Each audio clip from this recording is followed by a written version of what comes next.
Chainz is in the building on SportsCenter.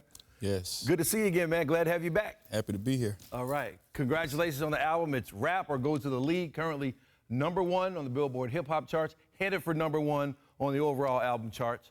I got to ask you about the name because, of course, that's very ear-catching. Yeah. Rap or Go to the League. Why did you name it that?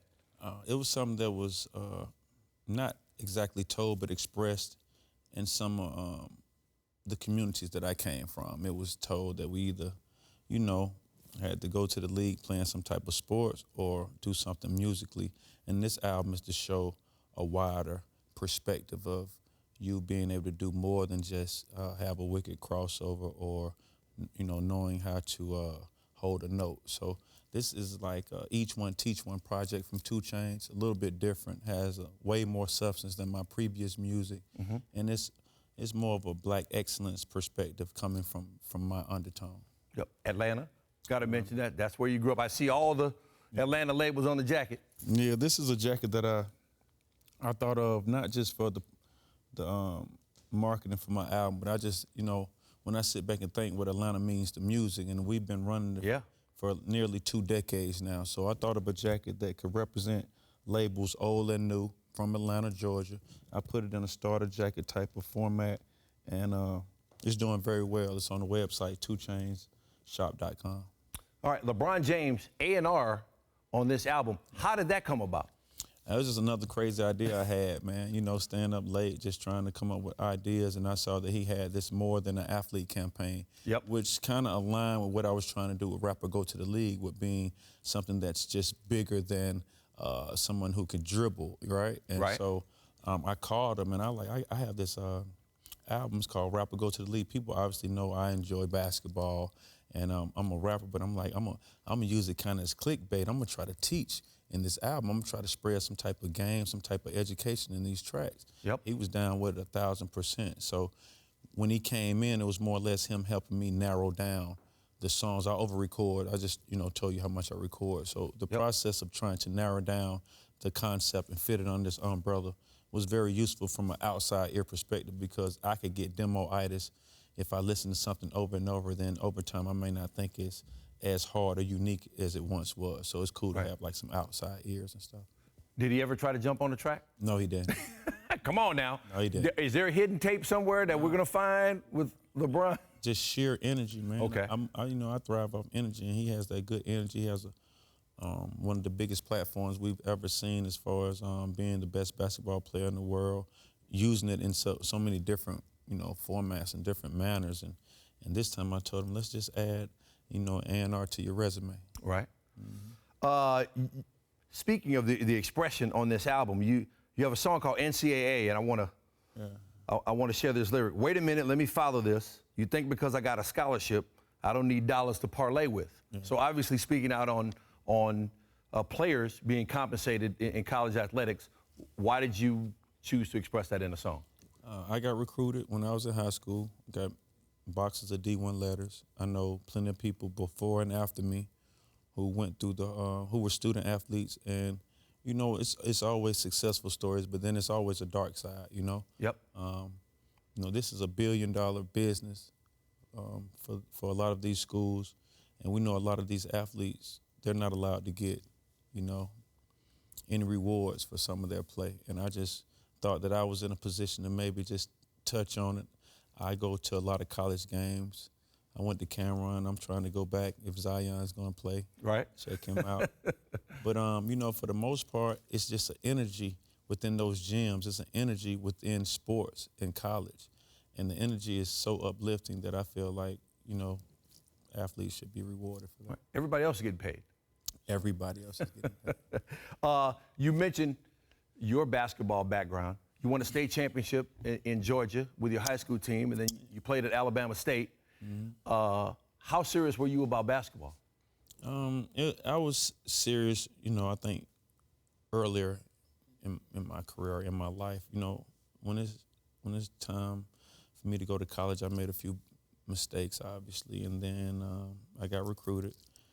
And I went to a school, and I just started losing the natural love. I've been playing basketball since I was 7 years old, which is a very long time. and I played it every year from 7 up until I started losing a little love for it. I still enjoy shooting, but just like the whole, practice, just everything just started wearing and tearing on me, and I just, separated myself from it a little. But I still love the camaraderie. I love, I miss the locker room a little bit. I miss the brotherhood a lot. You know what I mean? A lot of my best friends and people I still deal with now, I got them through sports. Coaches taught me more than a lot, like, some of the parents did. Like, coaches were there when my parents weren't there. So I learned a lot through playing sports. It's just I grew up and became a different type of entertainer, that's all. So you see a lot of people freestyle and they get in ciphers and everything, everybody can rap. When did you know, I can make a living doing this? Yes. I can be a star doing this. Yeah, so that was me, absolutely. I was one of those people that was on the back of the bus. I would freestyle.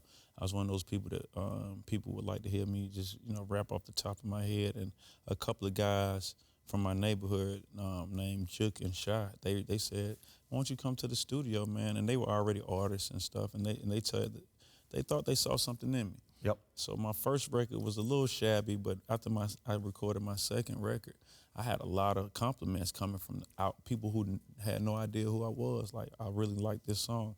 And I got so much overwhelming compliments that I told myself, man, what if I worked on this music like I work on basketball? I probably could be pretty good at it. This is what I'm telling myself, honestly. Yep.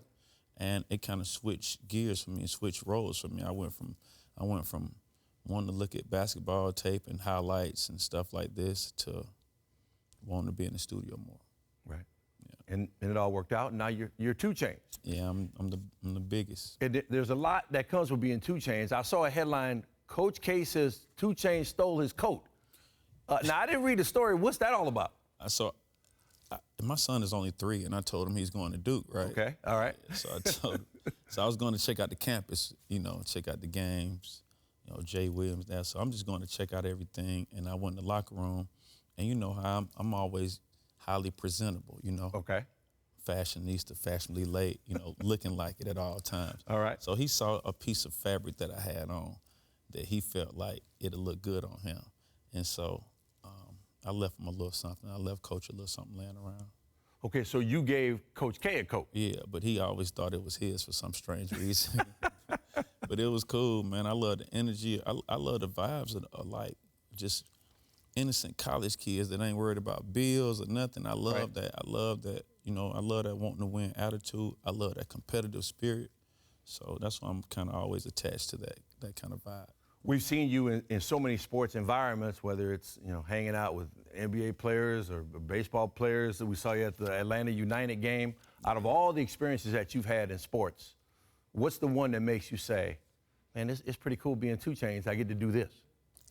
Anytime I'm courtside at the games, I really enjoy that, man. Like, I have a great relationship with the NBA right now. I love being courtside at the game. I love being up close and personal. I love listening in on the timeouts, looking at a few plays that coaches draw up, watch how players don't pay attention to what the coach is saying, the whole nine. I love the spirit of the game, so. You ever get any back and forth with the players while they're on the court? Because I know they notice you. Yeah, so in Atlanta, right? So I'm from Atlanta, and I'm a Hawks fan. Yeah. But I'm also a Lakers fan by way of my father, okay, who was a huge Magic Johnson fan.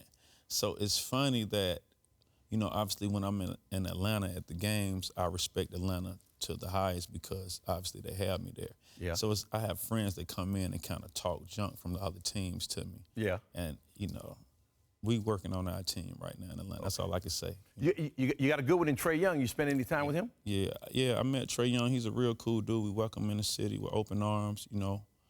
He has a dope trajectory, so I can't wait to see what comes out of this. Now, he said that between you and Gucci and everything else that's going on in Atlanta, that it's going to become a popular place for NBA free agents, and it's going to really help the Hawks.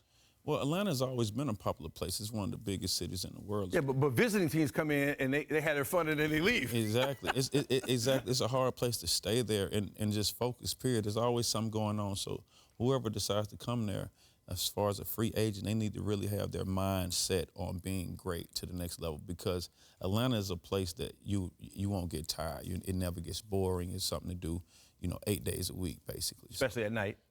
Especially at night. And we don't need any lethargic, players on the court. So you got to come down there. You got to get your rest. You got to exercise, and you got to want to be the best. Yeah. I had an NBA player tell me the Hawks would always schedule weekend games in the afternoon because they knew the visiting players would be out the night before, and then they just run them off the court the next day. Yeah, so we do catch a lot of W's at home because a lot of the players are dragging. I'm seeing alcohol, sweat popping off of them. So we appreciate that. That's one thing about it. We get a lot of home wins. What about the Falcons? I love the Falcons. All right, I'm a Saints fan, so I gave it to Jermaine when he came here. How'd you feel about those 2 L's last year at the Saints game? Well, what made me just so happy on the inside was seeing you guys get cheated. I have a lot. We talk about Wayne a lot. Off the air. So that's my partner. Yep. And shout out Weezy. Yeah, and so he has a lot of.